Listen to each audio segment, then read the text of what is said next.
Good evening everyone. শতাব্দীর কিচেনে আপনাদের সবাইকে স্বাগত জানাই। আজকের রেসিপি কাতলা মাছের পাতুরি। খুবই সহজভাবে বাড়িতে থাকা উপকরণ দিয়ে এই সুস্বাদু রেসিপিটি বানিয়ে ফেলতে পারবেন। কোন পদ্ধতিতে বানালে রেসিপিটি একদম পারফেক্ট হবে তা আমি স্টেপ বাই স্টেপ দেখানোর চেষ্টা করেছি। তাহলে চলুন শুরু করা যাক আজকের এই সহজ এবং সুস্বাদু রেসিপি। কাতলা মাছের পাতুরি বানানোর জন্য আমি এখানে 3 পিস কাতলা মাছের পেটি নিয়ে নিয়েছি। এই রেসিপির ক্ষেত্রে কিন্তু অতি অবশ্যই পেটি ব্যবহার করার চেষ্টা করবেন। এবার একটা মশলা রেডি করে নেব। তার জন্য নিয়ে নেব 2 চামচ কালো সর্ষে, 1 চামচ হলুদ সর্ষে, 1 চামচ পোস্ত, সাথে 2টো কাঁচা লঙ্কা, আর দিয়ে দেব খুব সামান্য লবণ। এবার অল্প অল্প জল দিয়ে একটা স্মুথ পেস্ট রেডি করে নেব। এবার একটা বোল নিয়ে নেব। বোলের মধ্যে পেস্ট করে রাখা মশলা দিয়ে দেব। এবার মশলার মধ্যে দিয়ে দেব 1/2 চামচ হলুদ গুঁড়ো, পরিমাণ মতো লবণ। আমি কিন্তু পেস্ট করার সময় লবণ দিয়েছি, সেই অনুযায়ী আমি এখানে লবণ দিলাম। আর দিয়ে দেব 2 চামচ টক দই,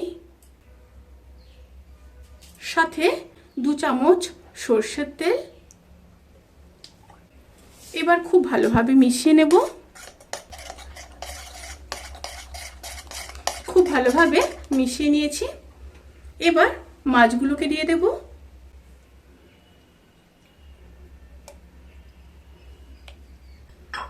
মাছগুলো দিয়ে মশলার সাথে খুব ভালোভাবে মিশিয়ে নেব। খুব ভালোভাবে মিশিয়ে নিয়েছি।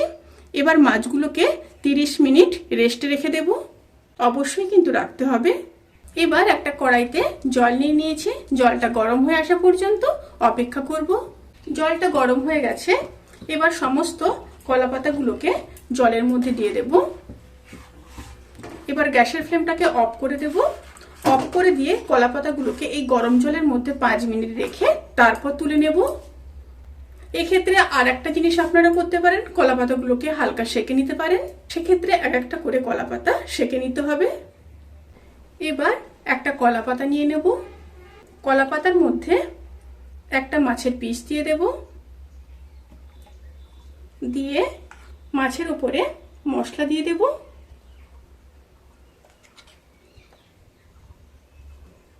সাথে একটা চেরা কাঁচা লঙ্কা দিয়ে দেব।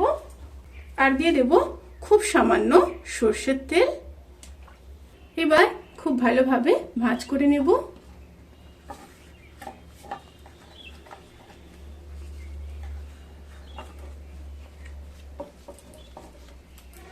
খুব ভালোভাবে ভাঁজ করে নিয়েছি। এবার একটা সুতো দিয়ে বেঁধে দেব।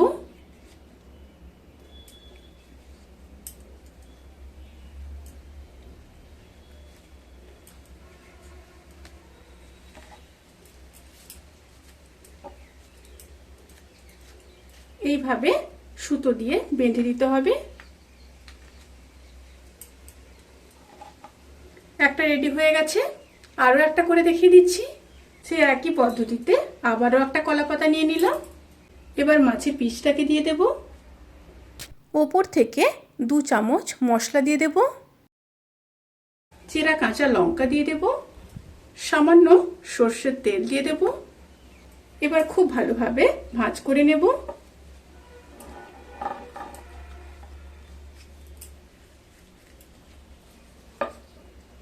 খুব ভালোভাবে ভাঁজ করে নিয়েছি। এবার একটা সুতো দিয়ে বেঁধে নেব।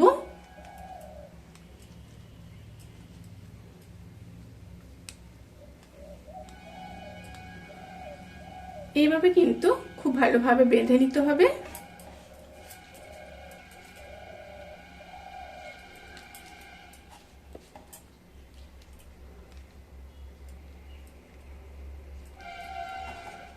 এইভাবে আরো একটা রেডি করে নেব।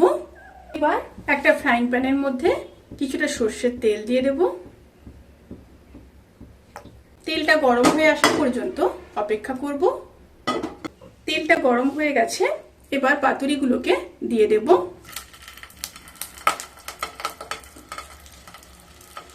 দিয়ে একটা সাইড মিডিয়াম টু লো স্টিমে 15 মিনিট হতে দেব। একটা সাইড হয়ে গেছে, এবার উল্টে দেব।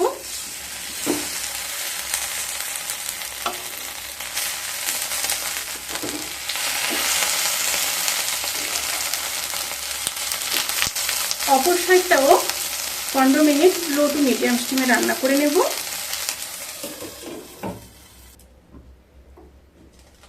দুটো সাইড কিন্তু পাতুরি খুব ভালোভাবে কুক হয়ে গেছে। এবার গ্যাসের ফ্লেমটাকে অফ করে দেব। অফ করে পাতুরি সার্ভ করে দেব। গরম ভাতের সাথে কিন্তু অসাধারণ লাগে, অবশ্যই ট্রাই করবেন।